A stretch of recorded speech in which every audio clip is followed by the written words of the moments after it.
네, 간밤에 나온 글로벌 이슈들 콕 짚어드리는 시간입니다. 오늘은 어떤 키워드가 주목받았을지 보겠습니다. 네, 오늘 나온 6가지 키워드고요. 여기서 살펴볼 오늘의 이슈들은요. 네, 감기, 식탁 물가, 그리고 국방수권 법안 이 3가지 키워드 함께 보시겠습니다. 네, 영국 가디언스에서는 Beginning of the End for the Pandemic, 오미크론 팬데믹의 종식이라는 제목의 기사를 통해서 오미크론의 향후 추이를 전망했습니다. 코로나가 감기나 독감으로 바뀌는 첫 단계가 오미크론이 될 것이라는 분석이 제기됐습니다. 전염성이 강해 코로나 환자 수는 늘어날 수 있지만 그 세력이 약해서 존재감을 잃게 될 것이라는 논리입니다. 현재 영국은 오미크론 확산으로 코로나 환자가 폭증하는 등 또다시 힘든 시기를 맞았죠.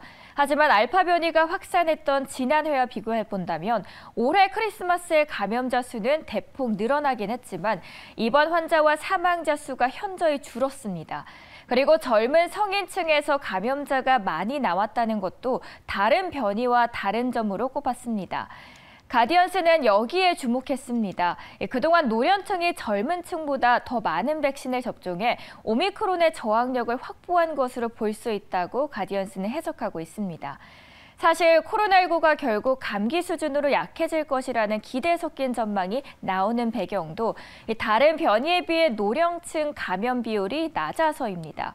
탕 박사는 오미크론 변이는 코로나19가 인체에 적응해가면서 약한 증세를 일으키기 시작한 첫 단계라고 확신한다면서 증세가 약해지면 더 많이 퍼지는 바이러스 특징을 미뤄볼 때 오미크론의 등장은 바이러스 자신에게도 유리하다고 설명했습니다.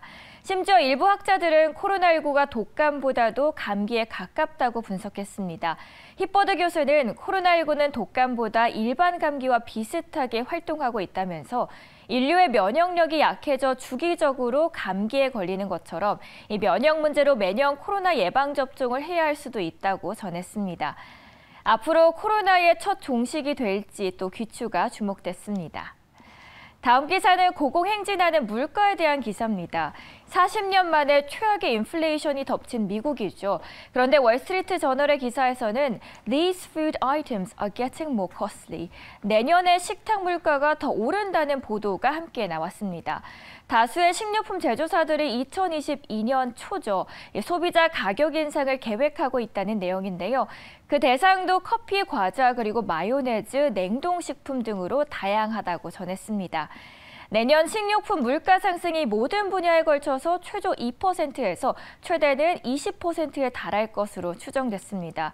유명 제과업체 몬델리즈는 내년 1월부터 쿠키와 캔디를 비롯한 제품 가격을 미국에서 6에서 7% 인상하겠다고 최근 밝혔고요. 크래프트 하인즈는 최근 고객들에게 푸딩과 머스터드 등의 여러 제품 가격을 평균 5%, 최대는 20%까지 올리겠다고 통보한 상태입니다. 식료품 가격이 올라가는 이 같은 이유에는 인건비, 재료비, 물류비 등 생산 비용이 도미노처럼 오르고 있기 때문입니다. 미국의 대표적인 물가 지표인 CPI는 지난달 1982년 이후죠. 가장 큰 폭인 6.8% 급등했고요. 연준에서도 주로 참고하는 개인 소비지출 가격 지수도 같은 달 역시 39년 만에 최대폭 상승을 기록했죠.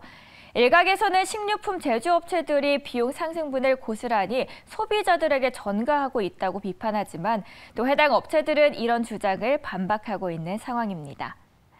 네, 다음은 미국의 국방 예산 편성을 다뤘습니다. US President Biden signs $770 billion. 바이든 국방수권 법안 912조 원 서명이라는 제목입니다.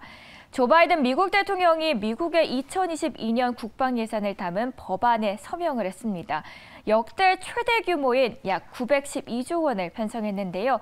이번 법안은 작년 국방 예산보다도 무려 5%가량 늘어났습니다. 법안은 먼저 중국을 빼놓지 않았습니다. 중국과 전략적 경쟁을 위해서 인도태평양 지역에서 동맹을 강화해야 한다고 언급했고요.